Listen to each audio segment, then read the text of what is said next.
I'm a 35-year-old office worker, and my husband Kevin, who is 6 years older, and I have been married for 9 years. Right now, due to some reasons, I'm living with my mom. Let me explain how I ended up in this situation. 4 years ago, Kevin and I built a house. At that time, Kevin had just changed jobs, and we didn't have much money saved or a big income. Kevin used to work for a big company, but he faced constant hidden bullying from his boss. This caused him sleep problems, and eventually he couldn't go to work anymore. He saw a psychiatrist, took a break for about 3 months, but when he didn't get better, he quit his job. After that, we got by on just my salary. Kevin didn't work for 3 months, but slowly started to feel better. He began eating and sleeping well again, and his psychiatrist was pleased with his quick recovery. My cheerful, loving Kevin was back. He then started looking for a new job. His experience at the big company helped, but finding a job was hard because he left his last job due to mental health issues. During this time, we found a small company that needed him. The salary was about a third of what he used to make, but he was happy to be working again. He said it was much better than being without a job, which made me happy. This job was also in the field he wanted to work in. We wanted to have children, but it was clear that life would be tough if I stopped working, so I continued working. I also love my job, and we decided not to have children at that time. Since it was just the three of us, our life was peaceful until my mother, Sarah, was paralyzed in a car accident and needed a wheelchair to get around. My dad had passed away when I was in middle school, and Sarah had been living alone since then. Our family home was old and not suitable for a wheelchair, with many steps. Kevin then said, "I'm worried, let's live together." Sarah and I were surprised, but I appreciated Kevin's unexpected kindness. Since Kevin had just changed jobs, we were unsure about the future, but we decided to apply for a mortgage. As we expected, it was tough to get a loan because Kevin hadn't been at his job for long. However, we were determined and didn't give up. After trying with several mortgage companies, we finally found one that worked with us and approved our loan. We bought our dream home, which I had always imagined, filled with the smell of wood, thick wooden beams on the ceiling, custom storage spaces, a kitchen tailored for my height, and spacious cypress flooring. Importantly, it was a single-story, barrier-free house, perfect for living comfortably in a wheelchair. We were excited as the house was being built and visited the construction site every day. When our carefully designed home was finished, it had a large yard where my mom, who now seldom went outside, could enjoy sunbathing. However, there was a catch with the land.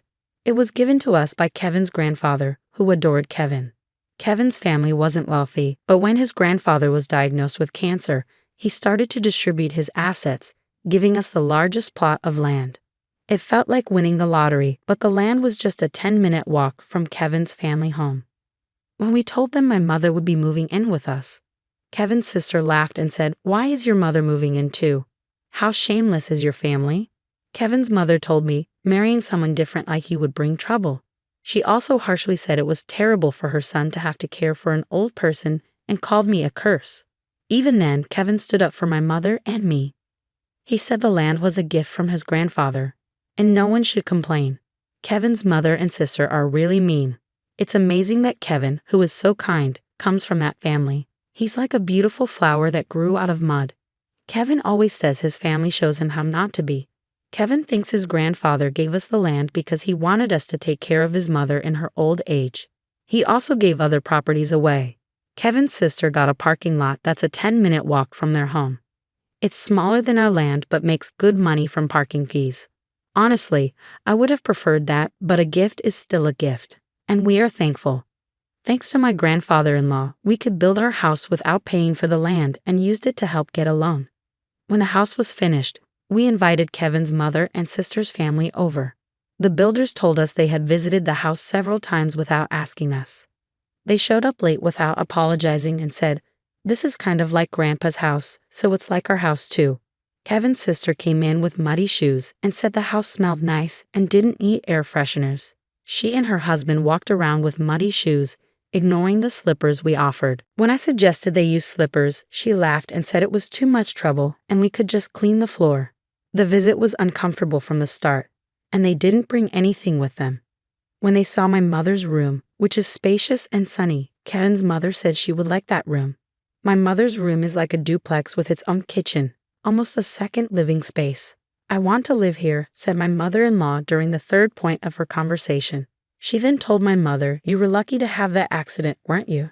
Thanks to being paralyzed, you moved from that old shack to this nice house. Isn't that a lucky turn of events? My mother said nothing but looked very sad. I was really angry inside, but before I could say anything, Kevin spoke up. What'd you just say? There are things you should and shouldn't say. It makes me question your humanity. I can't even believe you're part of my family. You're the worst. Apologize now, Kevin demanded firmly. Whether they were amused or not, my mother and sister-in-law glared at me.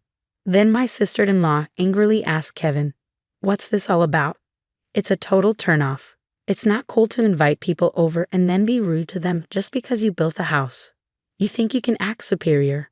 The mother-in-law chimed in, my son messed up by marrying you. You're a jinx. Kevin didn't stay silent. Enough is enough. This mess started because of your rude comments. You said the accident was a good thing and called my wife a jinx. I will not forgive that. The mother and sister-in-law looked frustrated by Kevin's strong response. Then my mother, who had been watching everything, said with regret, it's okay. I am here because of the accident, and it's true I moved from a rundown house to this beautiful one. Your son has always been kind to me. Thank you. Perhaps feeling guilty, the mother and sister-in-law left, giving me a nasty look. My mother then apologized to Kevin. I'm sorry if I upset your mother and sister. I'm sorry for ruining the mood at our housewarming party. Kevin responded, no, I should be the one apologizing. It's embarrassing how they lack decency. I'm really sorry, but I am happy to be living with you. Please understand that. With that, my mother started to tear up. Since we live near Kevin's parents' house, the neighbors all know us well. They've known Kevin since he was a child and are very kind to us. 4 months have passed since that day. We were finally settling into our new home, and my mother started to smile more. When I received an unexpected call from home while I was at work, it surprised me. We rarely get calls from home, so it surprised me. My bad feeling was right. My mom, sounding very upset, called to tell me something awful. Kevin had collapsed at work. I was shocked and spoke to my right away. Then I rushed to the hospital. On the way, I tried to stay calm by imagining that Kevin would be okay.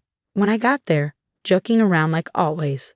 But when I arrived, it was a shock to see him with so many tubes attached to him. We had plans to go to a movie that weekend. The doctor told me Kevin was in critical condition and might not wake up. I felt like I was in a movie. I couldn't even cry. Despite my prayers, Kevin passed away at the hospital. My shock continued as my mother and sister-in-law arrived when they heard Kevin had died. My sister-in-law accused me harshly, asking if I had poisoned him or if I was after his life insurance. My mother-in-law also blamed me, saying bad things always happen around me and called me a jinx. I was too sad to respond. Then my own mother arrived in a carediver's taxi, crying over Kevin's death, which finally made me cry too. We both sobbed loudly. My mother-in-law rudely told us to stop the fake crying. She said Kevin had changed because of me and that she didn't want to see us ever again. Then she left the hospital. A funeral director came to organize Kevin's funeral, and we went to the funeral home. Kevin had died from a brain hemorrhage, which was hard to believe since he was fine that morning. When I told my mother-in-law the funeral plans, she hardly said she wouldn't come because Kevin always sided with my mother and me. She said her daughter wouldn't come either. Many of Kevin's coworkers and friends came to the viewing, but neither my mother nor my sister-in-law and her husband were there. Many attended the funeral, and it was clear that Kevin was deeply loved. Many people cried for him. It was hard, but maybe this is just the kind of people his family were. I was happy to spend the whole day with those who truly missed my husband. After Kevin's death, I got an email from my mother-in-law, but it was inappropriate, so I didn't reply. She was asking about the life insurance money and kept emailing because I didn't respond. Eventually, she claimed she had a right to it. I chose to ignore it because I wasn't ready to deal with that. When we got home, I noticed a light on inside, which was odd. My mother, Sarah, was confused and thought we had turned off all the lights. I figured maybe I forgot because I was so upset. I told her it was understandable given the situation, and I unlocked the door. When we entered, we could hear the TV, which was very strange. Inside, we found my sister-in-law and her husband sitting there. I was so shocked I couldn't even speak up. The living room was full of unfamiliar furniture and boxes. We had no idea what was happening. My sister-in-law said, "Why did you just barge in here?" "Well, it's your first time, so I'll let it slide. We're taking this house. We sold your stuff, so leave." My mother and I were completely shocked. I asked where our furniture and belongings had gone, and she casually said a resale company came and took everything, claiming we had good furniture and they got a good price for it. They bought new furniture with that money, saying who wants furniture that a dead person used? It's bad luck. She added that she cared about such things, and our stuff was packed in boxes. She even remarked that we must be minimalists or just poor because we had so few things. The furniture was carefully chosen by my husband, and I couldn't forgive them for this. My mom was furious too, her face turning beet red, but she was too shocked to respond. I immediately called the resale company. After explaining the situation, they agreed to treat the items as stolen and return them. Now that my husband is gone, dealing with this was the last thing I needed. I don't want anything to do with his family, but I do want to stay in the house that's full of memories of him. While I was wrestling with these feelings, my mother quietly said to me, "What do you think Kevin would say if he were here now?" "He might say we should leave. I'm sure he would. Kevin often mentioned it's good to spend time with people who understand you. But there are some people who will never understand, no matter how much you try. It's a waste of time dealing with those people." He was actually talking about his own mother and sister. I realized that if we stayed, his family would keep interfering, acting on impulse. I signed a lease for an accessible apartment. My mom was surprised by how quickly I made that decision. I asked the resale company to hold on to the furniture for a few days, and it was moved to our new apartment. 3 days later, in exchange for moving out, I made my mother-in-law and sister-in-law promise to cut ties with us. So a new life began for just my mother and me in the apartment. It turns out Kevin had many life insurance policies, almost obsessively so. He used to joke, always with a smile, "When I die, you guys will be rich." True to his word, he left enough money for my mother and me to be comfortable for the rest of our lives. Since he couldn't secure a mortgage when we bought the house, I, being employed at a major corporation, bought the house in my name. I made sure that even if something happened to Kevin first, I wasn't going to keep paying a mortgage for a house I wouldn't live in. According to our agreement, the house would be auctioned off if the mortgage wasn't paid for 4 months. Time flew by, and 4 months passed quickly. Then I started receiving a lot of calls from my sister-in-law Emily and my mother-in-law Maria. My call history was filled with their names, and it was getting scary, like something out of a horror movie. They were incredibly persistent, so I finally answered the phone. They were furious because the house was being sold. Apparently, when they tried to return to the house, they found out they couldn't get in because of a seizure notice. Emily and her husband had moved out of their apartment since Kevin passed away, and Emily had also quit her job. I suggested they move back into their parents' house since they were panicking about suddenly being homeless. Surprisingly, Maria had gotten so caught up in gambling that she couldn't keep up and had sold her own house. It turns out they had been living together for the past 5 months. I also heard that they sold their main source of income, a parking lot in front of the train station, a long time ago. Now Maria and Emily's family are completely homeless. When Maria said, "I'm sorry for everything. Let's get along. Can you lend me some money, please?" I replied, "I think it's best if you stay away since I'm a jinx. We're strangers now that we've severed ties." Maria was quiet after mumbling weakly. In my mind, I was thinking, who's the real bad luck charm here? Then when I said I wouldn't lend them a single cent, Emily, who had been listening next to Maria, shouted, "You devil. Bring us the money right now. I am a devil and bad luck, so I'm going to hang up now." I replied and ended the call. In reality, I involved a lawyer for the past 5 months to push for the auction of the house. I thought it was an unusual case, but apparently, it's not that uncommon. The house was sold without any major issues, giving our family a moment of peace. We plan to find a new home with the money Kevin left us. Since it's just my mother and me, we don't need a big house. We'd rather prioritize security as 2 women living together. So I chose a condominium with minimal noise disturbance. I remember something my husband always said when we built our home. People can get energy from the sun, so let's create a place where the mother-in-law can enjoy her hobby of reading in the garden without feeling self-conscious.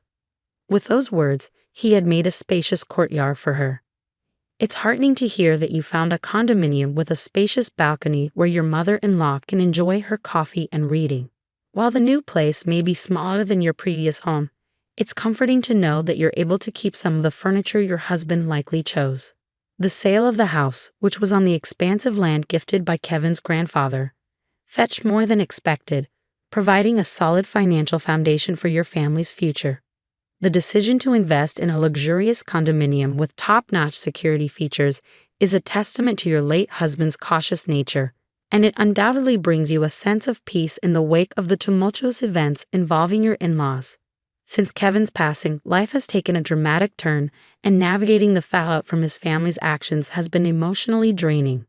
Following the auction of the house, Maria and Emily found themselves without a place to live and ended up in public housing. Despite their efforts to secure financial assistance, they've resorted to disruptive behaviors, such as hosting barbecues on their small balcony, which have left the community incredulous. These actions, coupled with frequent loud arguments, highlight their disregard for others' comfort and the challenges they face in adjusting to their new circumstances.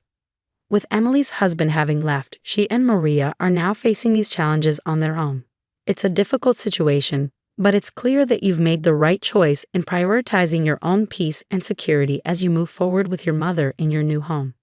Your reflections are deeply poignant and resonate with a sense of closure and determination to move forward.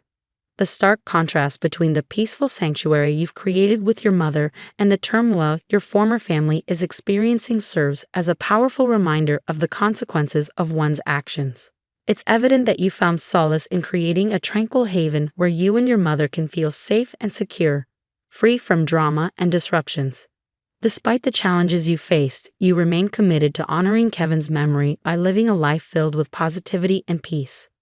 Your decision to focus on living authentically and compassionately reflects a deep understanding of what truly matters in life.